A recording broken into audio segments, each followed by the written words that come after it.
Cần lại râm phính lết lang par về thề ngày chim đầu gian măng tia cài xin na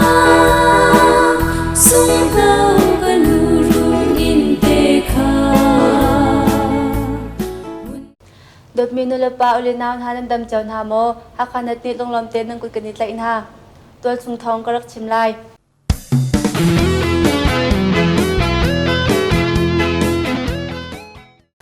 National League for Democracy Party ni Lhoto Palai chu adu mian au chang ha soknak famjong lakho asijang National League for Democracy CNLD ni thongni kumkul kum thimnak a Lhoto Palai chu adu mian au chang ha malapeng CNLD zung chaw a soknak fam lakho asi changtia tambau ngai tu sin in January kulan hi a kan thai hi pham lak na kong he petlai in CNLD chairman pu do than kap ni atu hi kan au chang chu adu mini abdana somthum tiang malapeng CNLD zung chaw a soknak fam lakho asachang atu nin khatni chungmana faram lai hoi chu manung heilin tlingman Lhoto Palai chu adu mian tamlai ti afyang e kan tha thau alam zong kan ilom soknak fam a amin thimchon nak renrom balmi khoika mem hun ada chu adu amuta Lhoto Palai a mo pitu Lhoto a mo ramkul Lhoto Palai mo chu adu ti bentuk in an phitlai i malapeng CNLD zung tombao ngai tun hani an thim ha lai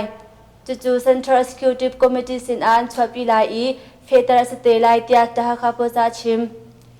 CNLD ni Lhoto Palai a chu du mi an au chang tha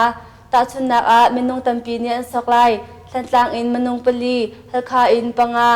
falam in pali le palawa in panga ti bantuk in malapeng CNLD zung tombao ngai tu ni an thim ha nu a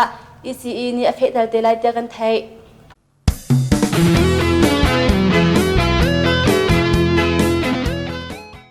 Dot minula pa uli na na tutan ha khanal kan thong chimnak chu hi thong pakhat long asari lai malai a pe zu te in chim kho ka ban izom lai zo tu le ngai tu nan dilak chunga longlom na tampi kan ngai Cần lại râm phính lết lang par về thề ngày chim đầu gian măng tia cài xin na sung thâu cần rung in tê kha buồn câu treo lại khói rung môi rộn nề cả đôi